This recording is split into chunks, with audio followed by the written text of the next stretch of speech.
Hello dear students, today we are going to start our next topic, wastewater treatment plant. On a city level, the treatment of wastewater is done on a large scale. The entire setup for the purification of the water is called wastewater treatment plant. In short, we can say WWTP or simply sewage treatment plant. The wastewater treatment plant involves the removal of physical, chemical and biological pollutant from wastewater. Physical pollutant जैसे polythene वगैरह, chemical जैसे colour वगैरह and biological जैसे oil जो हम kitchen में use करते हैं और ड्राई लीव्स, ये सभी उसमें से निकालने पड़ते हैं. तो this is done in several steps. तो in this one first steps we are going to start. Firstly the waste water और sewage is pass through firstly bar screens. इसको बार स्क्रीन में से पास आउट किया जाता है. Here large object such as rags, cans, plastic bags, napkins and sticks are removed. जो main बड़े बड़े वेस्ट प्रोडक्ट्स हैं वो बाहर निकल जाते हैं. बार स्क्रीन में क्या होता है, एक जाली सी होती है और उस जाली में से वाटर पास आउट हो जाता है और जो बड़े ऑब्जेक्ट हैं, वेस्ट हैं, पॉलीथीन बैग है या ट्विग्स हैं या नैपकिन वगैरह है, वो रास्ते में अटक जाते हैं. After this the water after step 1 is sent to the grit and sand removal tank. उसको ग्रिट में और सैंड रिमूवल टैंक में उसको भेज दिया जाता है फर्स्ट स्टेप के बाद.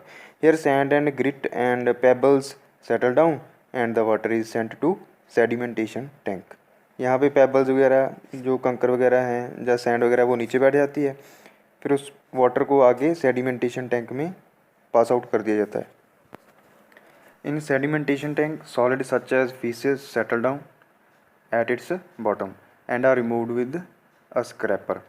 जो ह्यूमन वेस्ट है, फीसेस है हमारा, वो सेटल डाउन हो जाता है नीचे और उसको स्क्रैपर के साथ, जैसे हो कहीं जिसको बोलते हैं, ऐसा कुछ स्क्रैपर है उसके साथ निकाल दिया जाता है.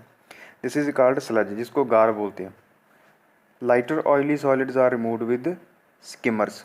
स्किमर्स इसके सेडिमेंटेशन टैंक के ऊपर लगे होते हैं, उसके साथ जो ऑयली सॉलिड्स है उसको स्किम आउट कर दिया जाता है, बाहर निकाल दिया जाता है. And the water so obtained is called clarified water. जो बाद में पानी बचता है उसको क्लैरिफाइड वाटर बोला जाता है. The sludge is decomposed by the anaerobic bacteria in the separate tank. उसको डिकम्पोज करने के लिए रख दिया जाता है. The biogas produced is used as a fuel और used for generating electricity. In fourth step, dear students, the clarified water that we have obtained in third step, that is aerated to help aerobic bacteria to grow. उसमें aeration की जाती है ताकि उसमें जो aerobic bacteria है वो grow कर पाए. Aerobic bacteria decompose the biodegradable contaminant such as human waste, food waste etcetera in a few hours. Human waste को और फूड वेस्ट को वो कुछ घंटों में उसको डिकम्पोज कर देता है aerobic bacteria. The suspended microbes settle down. जो बाद में पानी में घुले हुए माइक्रोब्स होते हैं वो नीचे बैठना शुरू कर देते हैं at the bottom of the tank as a activated sludge, और वो स्लज की फॉर्म में नीचे बैठ जाता है. Dried sludge is used as a manure. और जो स्लज सूख जाती है उसको मैन्योर की फॉर्म में फील्ड में यूज़ किया जाता है.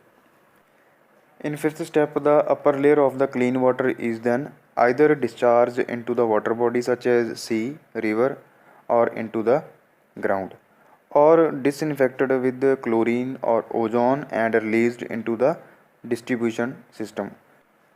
या फिर उसको वाटर को डिसइंफेक्ट किया जाता है क्लोरीन के साथ या फिर ओजोन डाल दी जाती है उसमें, एंड उसको बाद में जहाँ पे डिस्ट्रीब्यूट करना है वहाँ तक उसकी सप्लाई भेज दी जाती है. Our next topic, dear students, be an active citizen. Why they are saying so? Because often we see the clogged open drains and the foul smelling wastewater overflowing onto the road or walkways. देखते हैं हम overflow हो रहा होता है जो drain का water है, गंदी स्मेल आ रही होती है उसमें से. We also see a heap of garbage here and there on the roadside. Flies and mosquitoes breed on them. वहाँ पे फ्लाइज होती हैं, मॉस्किटो वहाँ पे घूम रहे होते हैं, बीमारियाँ फैलती वहाँ पे. Such unhygienic and unsanitary conditions are likely to cause disease in the area, वहाँ पे डिजीज़ होने के चांसेस बने रहते हैं। We ought to be sensitive to such environment condition, हमें ऐसी कंडीशन में थोड़ा सा जागरूक होना चाहिए। As a responsible citizen along with the resident of the area, you should approach the municipality or the gram panchayat for maintaining the hygienic condition around। आपको ग्राम पंचायत के पास जाना चाहिए, म्यूनसिपल कमेटी के पास जाना चाहिए, और वो जो एरिया है उसको उसका कोई सोल्यूशन निकालने के लिए आपको बात करनी चाहिए, तो ही आप एक्टिव सिटीजन माने जाओगे, अदरवाइज़ तो फिर बीमारी तो फैलती रहेंगी।